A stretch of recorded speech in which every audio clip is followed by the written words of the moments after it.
Welcome, this is practice number 9, and today we're going to learn how to configure input and outputs of our controller. For this first activity, we're going to learn how to configure digital inputs and outputs. So let's start by pressing the menu button, then going to input output, then digital. So here we have our different inputs and outputs. Currently we are on out, and then if we want to switch it to configure it and in, we press this button, in, which is the input.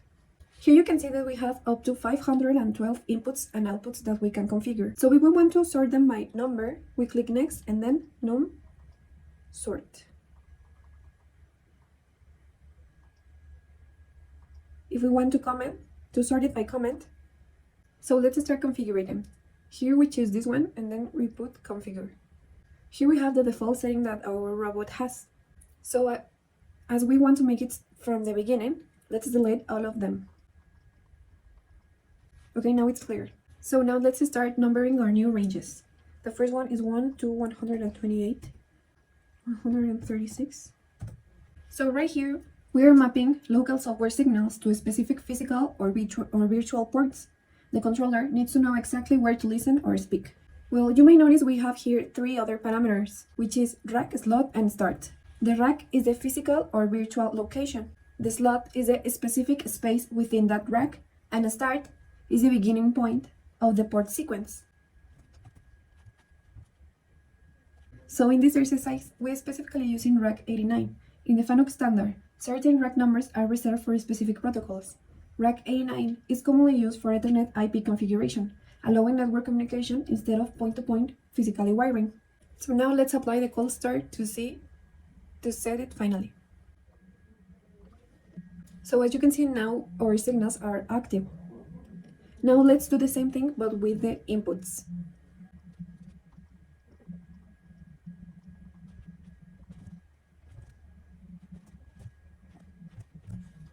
And now cold start.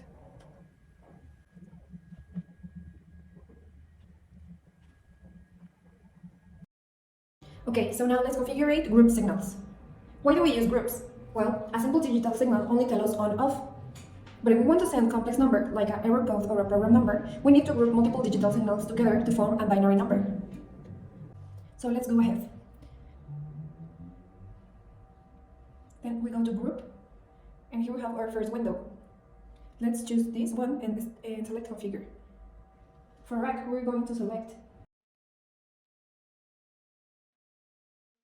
By assigning 8 points to our group, we are essentially creating a byte. This allows us to transmit decimal values from 0 to 255.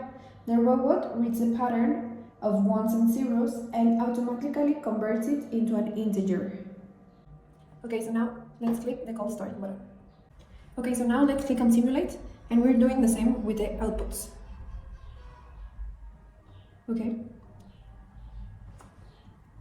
Okay, so now I already have the output, and then let's do the same with the input.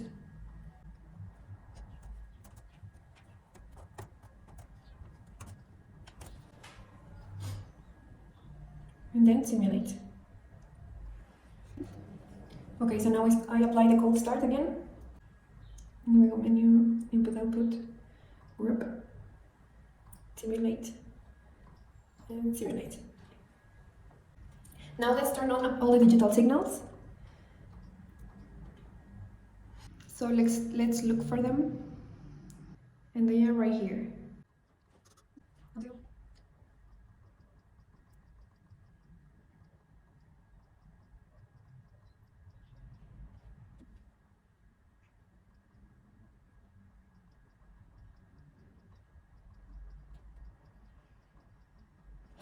And now let's validate it. Let's go to menu. Here we have it.